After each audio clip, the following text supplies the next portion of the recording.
जय श्री कृष्णा। राधे राधे। आपके अपने YouTube चैनल जय सनातनी में आप सबका एक बार फिर से स्वागत है।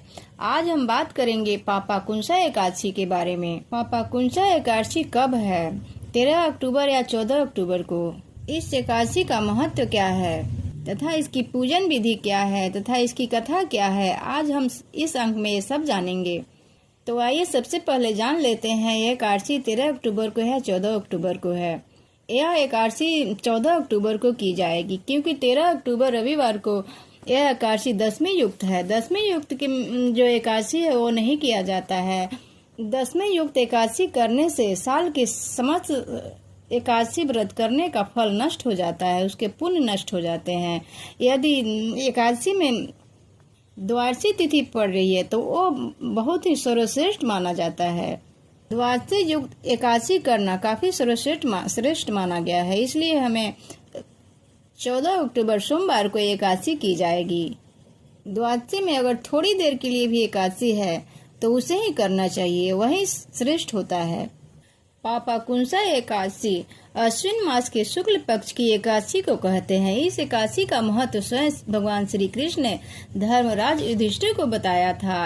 इस एकादशी पर भगवान पद्मनाथ की पूजा की जाती है। पाप रूपी हाथी को इस व्रत के पुण्य रूपी अंकुश से बेधने के कारण ही इसका नाम पापाकुंसा एकादशी पड़ा।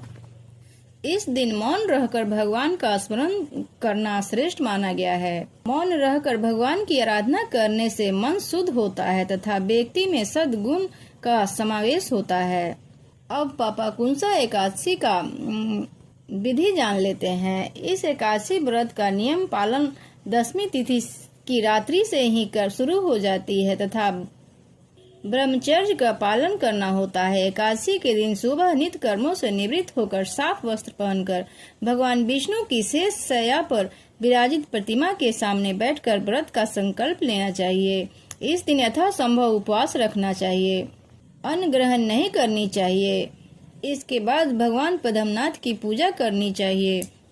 यदि व्रत करने वाला पूजा करने में असमर्थ है तो पूजन किसी योग ब्राह्मण से भी करवा सकते हैं। भगवान विष्णु को पंचामृत से स्नान कराना चाहिए। स्नान के बाद उनके चरणामृत को व्रती अपने और अपने परिवार के सदस्यों के अंगों पर छिड़कना चाहिए और उस चरणामृत का पान करना चाहिए। इसके बाद भगवान को गंध, पुष्प, धूप, दीप, नैवेद्य आदि पूजन सामग्री अर्पित करना चाहिए।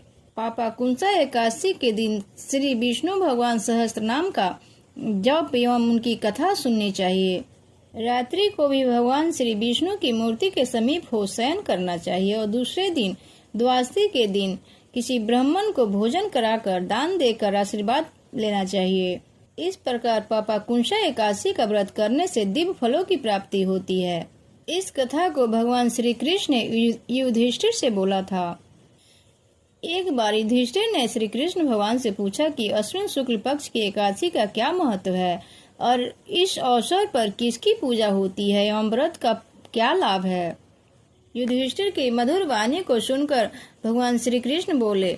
भगवान श्री कृष्ण ने कहा, हे कुंती नंदन, अश्विन मास के शुक्ल पक्ष की एकादशी का नाम पापाकुंसा एकादशी है। इस व्रत का करने से सभी पाप नष्ट हो जाते हैं तथा व्रत करने वाला पुण्य की भागी होता है। इस एकादशी के दिन इच्छित फल की प्राप्ति के लिए भगवान श्री विष्णु का पूजन करना चाहिए। इस पूजन के द्वारा मनुष्य स्वर्ग लोक की प्राप्ति करता है।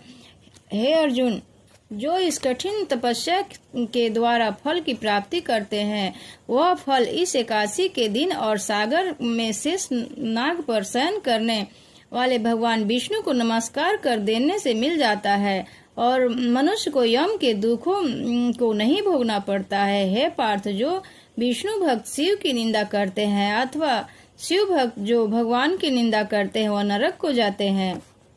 अब जानते हैं इसके फल क्या है।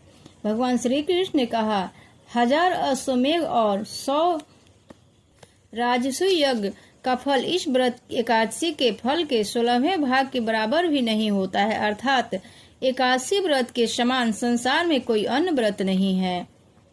इस एकादशी के समान विश्व में पवित्र तिथि नहीं है। जो मनुष्य एकादशी व्रत नहीं करते हैं सदा पापों से घिरे रहते हैं। जो मनुष्य किसी कारणवश केवल इस एकादशी को का भी उपवास करता है उसे यम के दर्शन नहीं होते हैं। पापा कुंसा एकादशी के व्रत को करने से मनुष्य को निरोगी काया तथा सुंदर नारी और धन्य धन की प्राप्ति होती है और अंत में वह स्वर्ग को जाता है। जो मनुष्य इस एकादशी के व्रत में रात्रि जागरण करते हैं उन्हें सहज ही स्वर्ग की प्राप्ति होती है।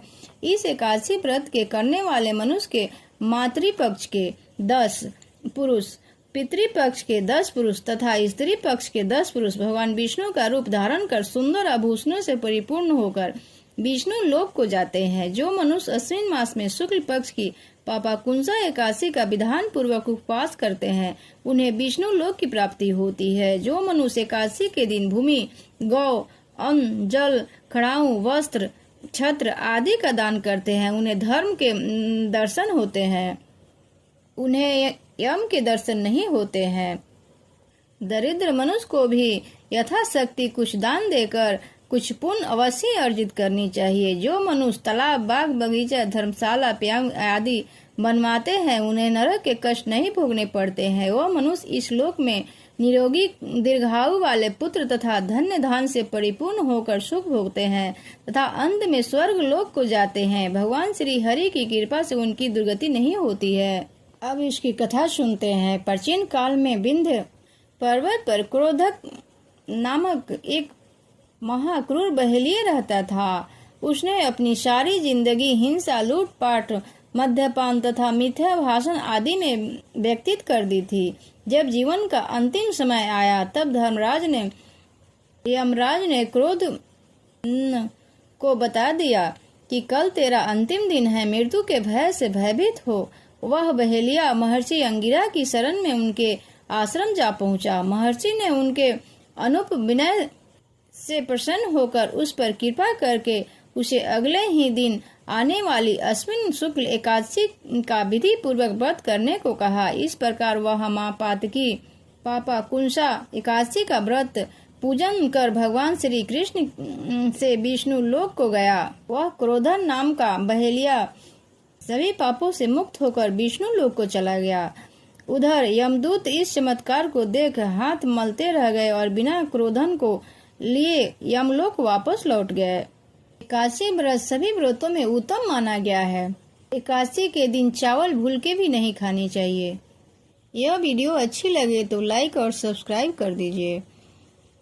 जय श्री कृष्ण, जय श्री हरि विष्णु, राधे राधे।